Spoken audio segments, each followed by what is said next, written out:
जय श्री कृष्णा दोस्तों। मैं आज आपके लिए लेकर आई हूँ समाज को जागरूक करने वाली कहानी। दोस्तों, अगर आपको कहानी पसंद आए तो हमारे चैनल को लाइक और सब्सक्राइब ज़रूर करिएगा। रात के 9 बज चुके थे। सासू माँ गुस्से में निधि को देख रही थी। वह निधि उसकी आंखों को देखकर डर के मारे कांप रही थी। उसे देखकर पुकारती हुई बोली, तेरी हिम्मत कैसे हुई मेरे घर में शक करने की? ले देकर 4 दिन हुए होंगे इस घर में आए हुए तुझे, और अपने आप को घर की मालकिन समझने लगी है। आने दे आज मेरे बेटे को, आज तेरी खैर नहीं है। सास जितनी निर्दयी है, अपनी बेटी और बेटे को भी उसी तरह निर्दयी बना रखा है। हर नई नवेली दुल्हन को अपने पति का इंतजार होता है, पर निधि उसे तो अपने पति राहुल का इंतजार बिल्कुल भी नहीं था, क्योंकि उसे तो उससे डर लगता था। मन ही मन मन्नत मांग रही थी कि आज पति घर ही ना आए। लेकिन जब तक पति घर नहीं आएगा तब तक सुबह से शाम तक खाना भी नहीं देगी सासू माँ। इतनी निर्दयी औरत है कि रसोई को भी ताला लगाकर रखा है। आखिर ऐसा क्या हुआ था? काम्या जी उसे इस तरह डांट रही थी। निधि की शादी राहुल से 4 महीने पहले ही हुई थी। माता पिता तो थे नहीं। ग्रेजुएशन होते ही बड़े पापा और बड़ी मम्मी ने उसकी शादी कर दी और फिर अपनी जिम्मेदारियों से इतिश्री कर ली थी। रस्मों के नाम पर पग फेरे की रस्म की, और ना ही कोई तीज और ना ही कोई त्योहार, और ना ही कभी उसे बुलाते। ससुराल में छोटा ही परिवार था। सासू माँ, ननद और पतिदेव। ननद की सगाई हो रखी थी। 2 महीने बाद ही शादी की तारीख पक्की की गई थी। जहां निधि 21 साल की हुई, वहीं राहुल 35 की उम्र में इतना बड़ा अंतर था। उस काम्या जी ने निधि के लिए बहुत सारे नियम कायदे कानून बना रखे थे। सुबह 4 बजे उठकर घर की साफ सफाई करना, उसके बाद नहा धोकर रसोई में जाना, हमेशा घर पर खाना खाना, और भी ना जाने क्या क्या नियमों को सख्ती से पालन करना होता था।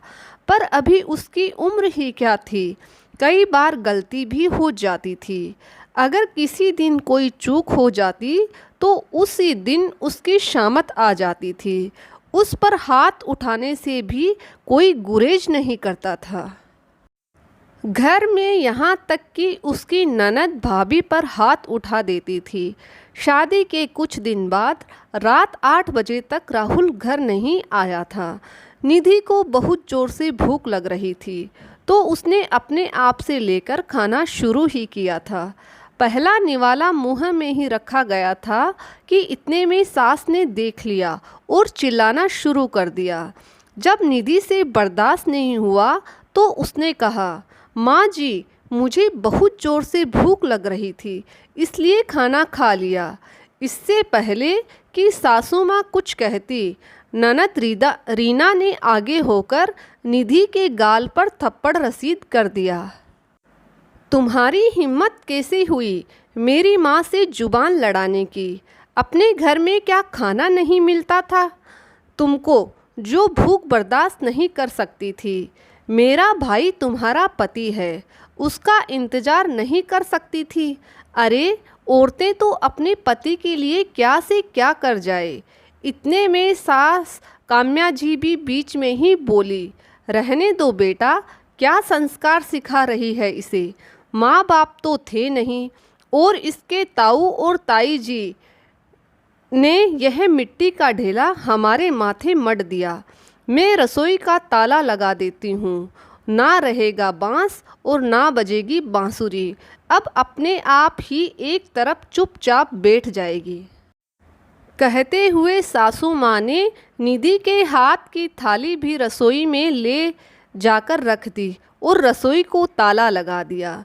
निधि आंखों में आंसू लिए देखती रह गई। 2 घंटे बाद राहुल घर आया। तब काम्या जी ने नमक मिर्च लगाकर उसके सामने बात को परोसा, और वह माँ का भक्त वह तो इतना गुस्से में हो गया कि उसने भी जाकर निधि के गाल पर थप्पड़ लगा दिया। उस दिन उसे खाना तक नहीं मिला और आज भी निधि शाम का खाना बनाकर सास और ननद को खाना खिला रही थी। दोनों बाहर हॉल में बैठकर खाना खा रही थी। वहीं निधि गरम गरम रोटियां सेक कर दोनों को परोस रही थी। आज सुबह सासू माँ ने सिर्फ 2 ही रोटी खाने को दी थी। इस कारण से निधि को बहुत जोर से भूख लग रही थी, पर राहुल तो 10 बजे से पहले आने से रहा। निधि से भूख बिल्कुल भी बर्दाश्त नहीं हो रही थी। इससे पहले कि सासू माँ और ननद खाना खाकर रसोई का ताला लगा दे, उसने फटाफट से एक रोटी अपने पल्ले में बांधकर अपनी कमर में ले ली। जब माँ बेटी का खाना हो गया तो उन्होंने निधि को रसोई से बाहर निकालकर ताला लगा दिया। निधि अपने कमरे में आ गई। इधर सासू माँ और ननद अपने कमरे में आराम करने चली गई। जब निधि को लगा कि अब माहौल सही है तो उसने अपनी कमर में बंधी रोटी को निकालकर रोल बनाते हुए कोरी रोटी खाना शुरू कर दिया। रोटी खाते खाते उसकी आंखों से आंसू भी गिरे जा रहे थे। स्वाभिमान इस चीज़ की गवाही नहीं दे रहा था, पर क्या करे, वह भी समझ में नहीं आ रहा था। उसी समय सासू माँ किसी काम से उस तरफ आई। उन्होंने निधि को रोटी खाते देख लिया। बस फिर क्या था, हंगामा शुरू हो गया। वहीं निधि अब यही इंतज़ार कर रही थी कि राहुल घर ही ना आए। अब पता नहीं आज वह क्या करेगा। उस दिन इस सबके सामने रोटी लेकर खाई थी तो थप्पड़ मार दिया, पर आज तो रोटी की चोरी की है।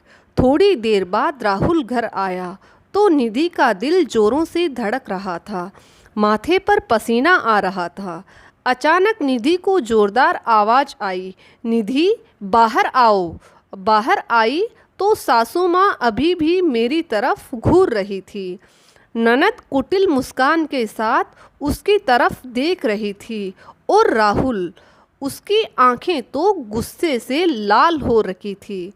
जैसे ही उसने राहुल जी को अपने सामने देखा तो उसने उसके बालों को पकड़कर खींचा और धक्का देकर नीचे गिरा दिया। निधि की बहुत जोर से चीख निकल गई। तेरी इतनी हिम्मत कि अपने ही घर में चोरी करती है, रुक, तुझे तो मैं बताता हूँ। कहते कहते राहुल ने निधि को उठाया ही था कि निधि भी धक्का मारकर दौड़ती हुई घर से बाहर निकल आई। अरे पकड़ उसे, बाहर कहाँ जा रही है? काम्या जी ने कहा तो राहुल ने जवाब दे दिया, जाने दो ना, कौन से उसके मायके वाले बैठे हैं जो उसे घर में बिठा लेंगे, अपने आप ही घूम फिर कर वापस आ जाएगी। तुम तो फटाफट मेरा खाना लगाओ, मुझे भूख लग रही है।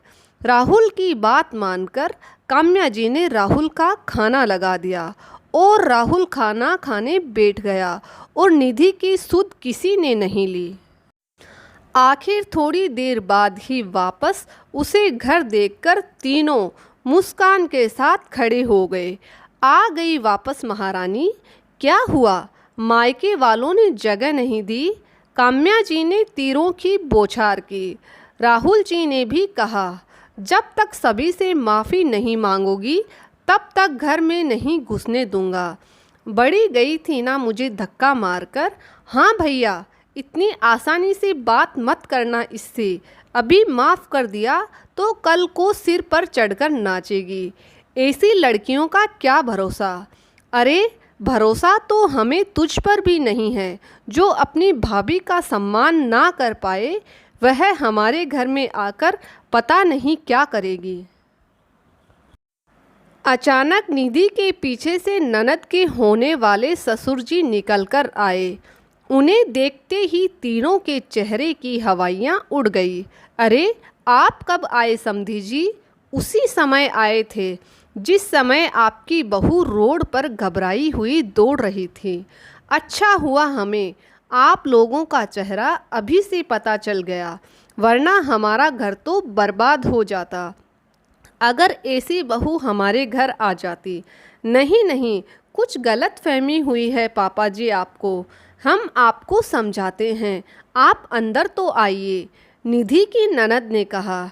उनके होने वाले ससुर जी ने कहा, कौन से पापा जी? कैसे पापा जी? माफ़ करो, हम तो तुमसे कोई रिश्ता नहीं जोड़ना चाहते।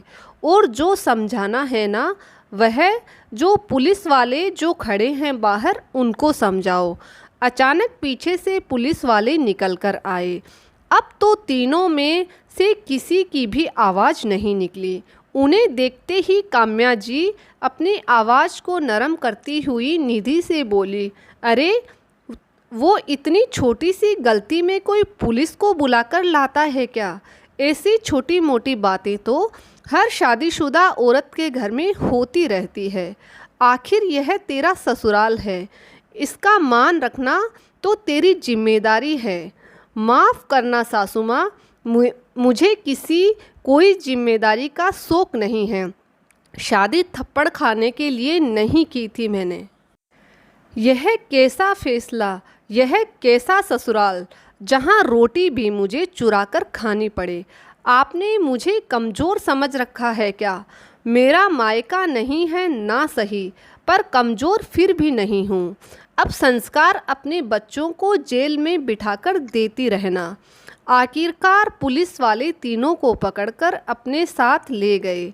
निधि की ननद के ससुराल वालों ने रिश्ता करने से मना कर दिया और निधि को एक स्वयं सेवा संस्थान से जुड़कर आगे बढ़ने का मौका मिला, जहां वह संस्था से जुड़कर घरेलू औरतों को घरेलू हिंसा ना सहने के लिए जागरूक करती है। कुछ समय बाद में सभी जेल से छूट गए। सभी ने निधि से बहुत माफ़ी मांगी। राहुल और काम्या जी को अपनी गलती का एहसास हो गया था कि हमने बहुत गलत किया निधि के साथ, और अब मेरे बच्चों से कौन शादी करेगा। लेकिन निधि अब अपनी ज़िंदगी में आगे बढ़ चुकी थी। दोस्तों, क्या निधि ने सही किया या उन्हें माफ़ कर देना चाहिए था? प्लीज़ कमेंट बॉक्स में अपने सुझाव ज़रूर दें। जय श्री कृष्णा।